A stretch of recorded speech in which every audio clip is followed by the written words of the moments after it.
रीवा शहर में नहीं है प्याऊ की व्यवस्था, जिले में भीषण गर्मी का प्रकोप, आप नेता ने भाजपा पर साधा निशाना। खबर मध्य प्रदेश के रीवा से, जहां रीवा जिले में इन दिनों भीषण गर्मी का प्रकोप है, वहीं सड़कों पर चलने वाले लोगों को प्याऊ की व्यवस्था नहीं कराई गई है, जिसके चलते लोग बीमारी का शिकार हो रहे हैं। आपको बता दें कि सड़कों पर चलने वाले लोगों के जेब में अगर 30 रुपये है तो पीने के लिए पानी मिल जाएगा, और अगर उनके पास 30 नहीं है तो वह बिना पानी के ही प्यासे मर जाएंगे। आम आदमी पार्टी के पदाधिकारी राजीव सिंह सेरा, वरिष्ठ अधिवक्ता, ने सरकार पर तंज कसते हुए बताया कि भाजपा सरकार डबल इंजन की बात करती है, मगर यहां पानी भी नसीब नहीं हो रहा है। रीवा जिले में दिनों भीषण गर्मी पड़ रही है, कहीं भी प्रशासन के द्वारा प्याऊ की व्यवस्था नहीं की गई, इस पर क्या करें? अगर रीवा ज़िले की बात करें तो सिर्फ रीवा ज़िले में शहर की बात करें, शहर की बात करना इसलिए आवश्यक है क्योंकि रीवा शहर में राजेंद्र शुक्ला जी पिछले 4 बार से विधायक मंत्री रहे हैं और उनको खुद को ये सुनने में अच्छा लगता है कि वो विकास पुरुष, जिनको तमगा मिला हुआ है विकास पुरुष का, और इस तमगे के आगे वो निकल नहीं पाए।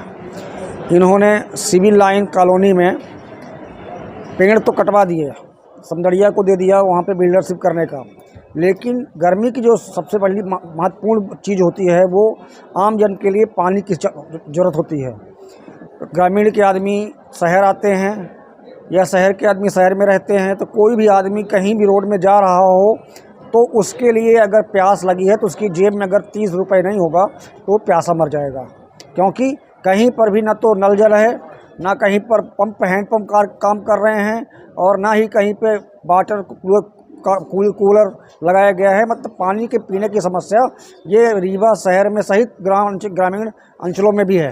ग्रामीण अंचलों में जो तालाब थे वो नष्ट कर दिए गए, उनके गहरीकरण को तो सोचिए आप मत, उनको नष्ट कर दिया गया और बिल्डरों भूमाफियाओं को हवाले करके उनको बेच दिया गया। तो तालाबों का गहरीकरण तो नहीं हुआ, भूमाफियाओं ने उनको बेच खाया। जो कुएं थे वो कुएं भाड़ दिए गए और हैंडपंप नाम मात्र के खुले हुए हैं, जिसमें से ना तो पंप लगा हुआ है ना हैंडल लगा हुआ है, सिर्फ हैंडपंप नाम से खुले हुए हैं। तो मेरा ये मानना है कि जो ये प्याऊ की व्यवस्था होनी चाहिए, जो अपने आप को सरकार, उनकी सरकार है, राजेंद्र शुक्ला जी की राज्य में सरकार है, केंद्र में सरकार है, और हमेशा मोदी जी ये कहते हैं कि डबल इंजन की सरकार दे दो हमको, हम बहुत बेहतर काम करेंगे। शिवराज जी भी यही कहते हैं कि डबल इंजन की सरकार चाहिए। तो आपके पास तो डबल इंजन क्या, 3 इंजनों की सरकार थी। अभी हाल ही में पिछले 1 साल से आपके नगर निगम का महापौर का प्रत्याशी हारा है, नहीं तो आपके पास तो 3 इंजनों की सरकार थी। आपने प्याऊ के लिए क्या व्यवस्था की?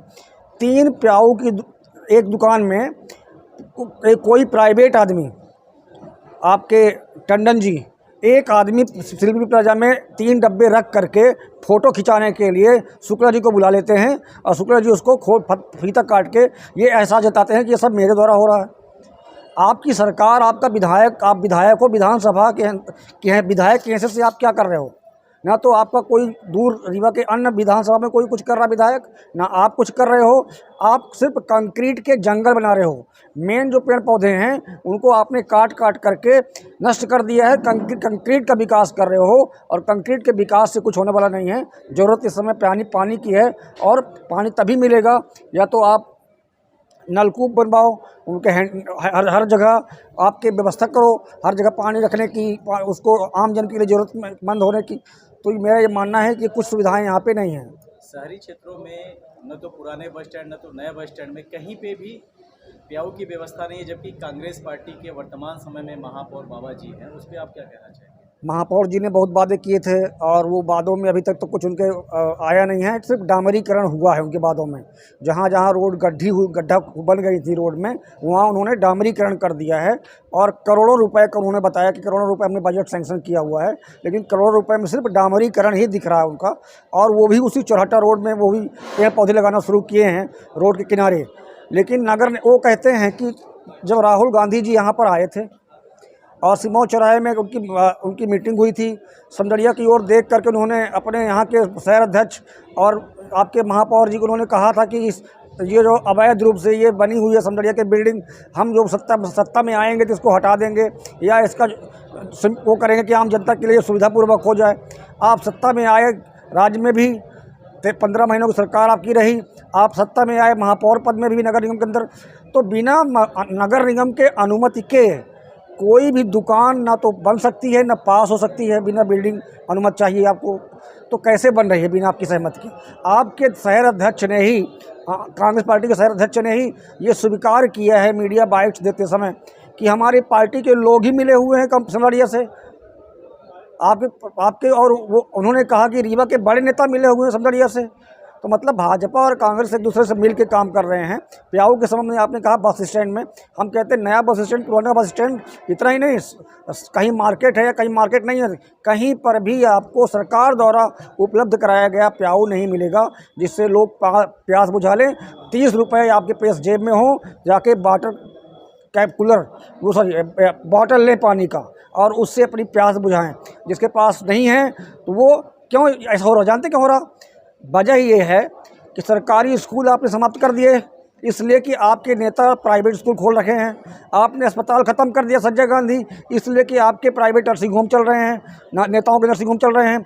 आपने पानी की समस्या पर इसलिए ध्यान दिला रहे हैं क्योंकि आपके नेता, आपके लोग ही पानी की सप्लाई करते हैं, चाहे वो टैंक के माध्यम से हो, वाटर के जो टैंकर छोटे छोटे, और चाहे पानी के विक्रेता आपकी कंपनियां खोल रखी हैं। रीवा शहर में कई वाटर टैंकर जो हैं और वाटर सप्लाई के जो केंद्र हैं वो इन्हीं नेताओं के हैं, भाजपा और कांग्रेस के लोगों के।